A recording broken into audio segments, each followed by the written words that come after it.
First-year head coach Adam Gase and his Miami Dolphins have been one of the pleasant surprises in the NFL this season. There's really no denying that. They've guaranteed themselves 10 wins in a playoff position here heading into Week 17. But that said, when we start talking playoffs, it's when the vulnerabilities come into greater focus. And unfortunately for these Dolphins, their greatest vulnerability, stopping the run, is really starting to come forward at the worst possible time. Let's take a look. Raw football stats and the rankings that come from them are generally full of folly. They need context, they don't have them, so we'll stay away from those in general. But one thing you can say about this Dolphin team and the yards they've given up on the ground is it's really become a dominant theme in several of their games. That's important. Not all stats in a box score indicate the same thing, but unfortunately for the Dolphins, they've given it up a number of ways on the ground. Some of the problems have been early in series, giving it up in chunks, giving up 5, 6 yards, 2 easy yards that poison the third down conversion numbers you'll see later. Another problem is just simply trailing by too much too quickly. Offense not answering early series and teams sort of falling into a pattern of being able to run it heavily later in the game, and then the Dolphins just not able to keep pace. When Miami faced the Patriots early this season, that was one of these cases. Trailed 24-3 early, and then the run numbers get high. The Patriots end up with 38 attempts on the game. Maybe not the plan going in, but it becomes that once Miami trails.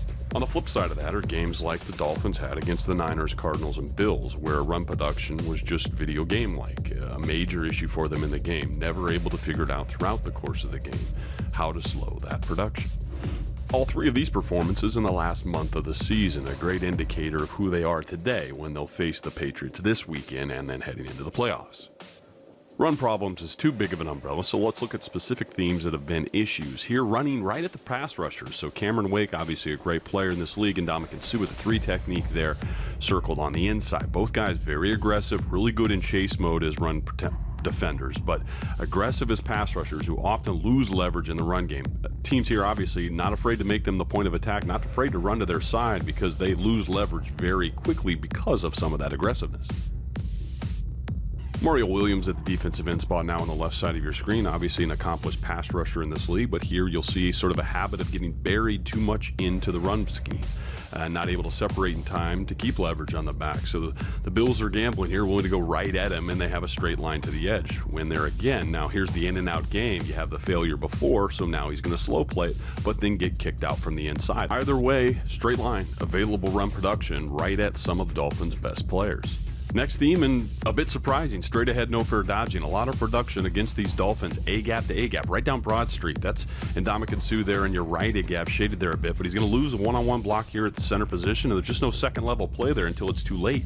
5 yards, 6 yards, too easy. Another theme that's been a consistent issue here, fullback misdirection, the influence it's had on their middle linebacker, Kiko Alonso. Just that little bit of misdirection. The Patriots here would be doing it with James Devlin, but it holds and freezes the middle linebacker, and then you're back right at the middle down those A-gaps once again. Yet another theme that's been an issue is reverse action. Basically, guys coming from one side of the field here on reverse action, jet sweep, can be anything like that.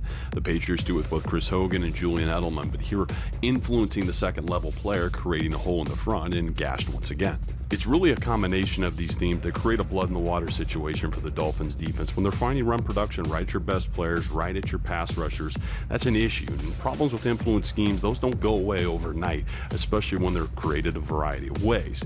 And going right down Broad Street, the middle of your defense, those are holes that are very difficult to plug in a short window. It's been a month of work where these have been a problem. Now you got to fix it in 1 week against one of the NFL's best teams, then head into the playoffs. Best of luck.